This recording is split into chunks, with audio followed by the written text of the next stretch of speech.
పైన రుబాబు చేయడానికి వీల్లేదు. ఈరోజు నేను కూడా ధైర్యంగా చెప్పగలుగుతాను, I'm not perfect, I'm very imperfect mother. ఒక తల్లిగా నేను ఎన్నో లోట్లు, ఎన్నో పొరపాట్లు నా జీవితంలో ఉన్నాయి, చేశాను, చేస్తున్నాను.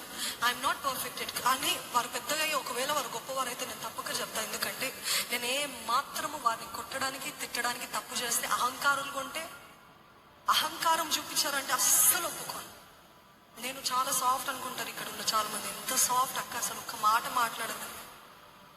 తీరా ఇంట్లో చూస్తే ఆయన అంటే ఫ్రెండ్ పిల్లలందరికీ, నేనంటే విలన్ మా పిల్లలకి.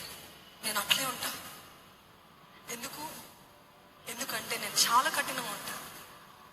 ఏమైనా తేడా వచ్చారనుకోండి, చేశారనుకోండి, అసలు ఊరుకోను. ప్రార్థన సమయం అంటే కర్ర నా చేతిలోనే ఉంటుంది. 10 నిమిషాలే ప్రార్థన. 10 నిమిషాలు నువ్వు కళ్ళు మూసుకోలేవా? 10 నిమిషాలు మోకరించలేవా? 10 నిమిషాలు తలగోకోకుండా వాష్రూమ్ అనలేకుండా ఉండలేవా? కూర్చోవాల్సిందే అని చెప్తాను. ఆ రీతిగా ఉండాలండి. కొన్నిసార్లు కఠినంగా ఉండాలి పిల్లలు. ఇప్పుడు వారు లైన్కి వచ్చిన తర్వాత చెప్పక్కర్లేకుండా వాళ్ళు చేస్తారు. దట్ ఈస్, అందుకనే తండ్రులు ఒక మార్గము సిద్ధపరిచి ఇది త్రోవ అని వారికి చూపించినప్పుడు వారు పెద్దగా అయిన తర్వాత కూడా, వాక్యంలో ఉంటుంది కదా సామెతలు 23వ అధ్యాయంలో, వారు పెద్దగా అయిన తర్వాత కూడా త్రోవ తప్పరు. You have to show them the way. They don't know the way. I'm very serious. They do not know the way. You have to show them this is wrong, ఇది కరెక్ట్, ఇది తప్పు, ఇలా ఉండకూడదు. ఎందుకంటే మా బిడ్డలు కొన్నిసార్లు జరిగే పరిస్థితులు బట్టి, మేమున్న స్థితిని బట్టి అహంకారంగా మాట్లాడతారు, అహంకారంగా ప్రవర్తిస్తారు. మాతోటి కాదు అని చుట్టూన్న వారితో. వెంటనే ఆయన కానీ నేను కానీ condemn them. No, you are a servant. నువ్వేమి ఈ వయసులో నువ్వు సాధించిందే లేదు, నువ్వు చేసిందే లేదు. వెన్ యూ గ్రో అప్, అది నీకు దేవునికి సంబంధించింది. కానీ నువ్వు గర్విష్ఠుడిగా ఉండటానికి వీల్లేదు. నువ్వు దాసుడివి. we're all servants. we're serving God, we're serving people. మనం అందరం ఒక దాస్య కుటుంబం అంతే. So don't take it too serious. ఏదో అందరూ మెచ్చుకుంటున్నారని, అందరూ గౌరవిస్తున్నారు, don't take it too serious. we're all servants అని వారికి I have to keep injecting humility, దీనత్వము, భయము, భయభక్తులు, వాక్యము, ఇవన్నీ చెప్తూ ఉండాలి. వారికి తెలియదు. చెప్తూ ఉంటే పెద్దగా అయిన తర్వాత వాటి నుండి పర్మిసివ్ మదర్స్ అదే చూసి చెప్పదలుచుకున్నానండి.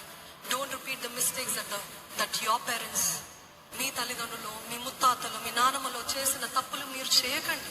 Don't inherit the same thing. పితృ పారంపర్యమైన వ్యర్థ ప్రవర్తన మనలో నుండి వెళ్ళిపోవును గాక. ఆమేన్. జనరేషనల్ గా ఇన్హెరిటెడ్ గా కొన్ని స్వభావాలు మనకి ఇన్బిల్ట్ వచ్చేస్తాయి. అవునా కదా? మా తల్లి అట్లా చేస్తుంది, అట్లా రియాక్ట్ అవుతుంది, నేను కూడా తెలియకుండా అట్లా రియాక్ట్ అవుతున్నా. అంటే చిన్నప్పుడు నుండి ఆ పెంపకము చూసిన పరిస్థితులు బట్టి. అందుకనే ఒకటి ఉంటుంది ఏంటంటే, క్షమించండి, ఒక మాట చెప్పియా. First law of education is repetition. ఇందాక చెప్తూ వచ్చాను, first law of education is repetition. అంటే అసలు విద్యలో మొట్టమొదటి పాఠము, నియమము ఏంటిది అని అంటే మరలా చేయటం. మీకు ఎంతమందికి చిన్నప్పుడు వాళ్ళు 20 సార్లు 30 సార్లు రాపించారు? గుర్తుందా? ఎందుకు అన్నిసార్లు రాపించారు? అన్నిసార్లు రాస్తేనే మనకి గుర్తుంటది. ఇంకా ఎన్ని తరాలైనా, ఎన్ని సంవత్సరాలైనా అది మర్చిపోము.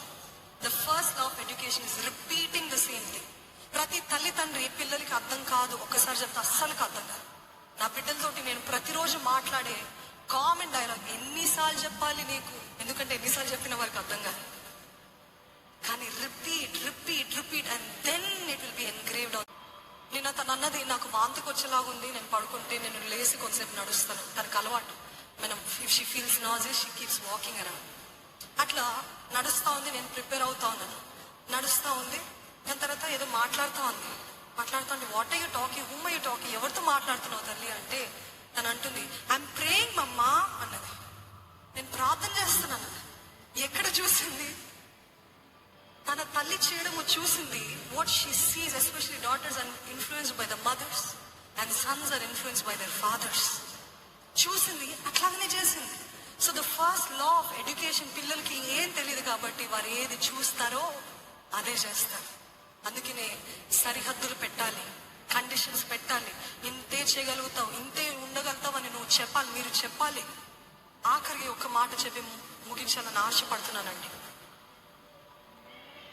సమయలు 2వ గ్రంథము 2 సమయలు గ్రంథము 21వ అధ్యాయము 9 నుండి 11 వచనాలు చూసినట్లయితే, నేను చెప్పేస్తాను ఇప్పుడు, దీన్ని చదవడానికి సమయం లేదు, దయచేసి నోట్ చేసుకుని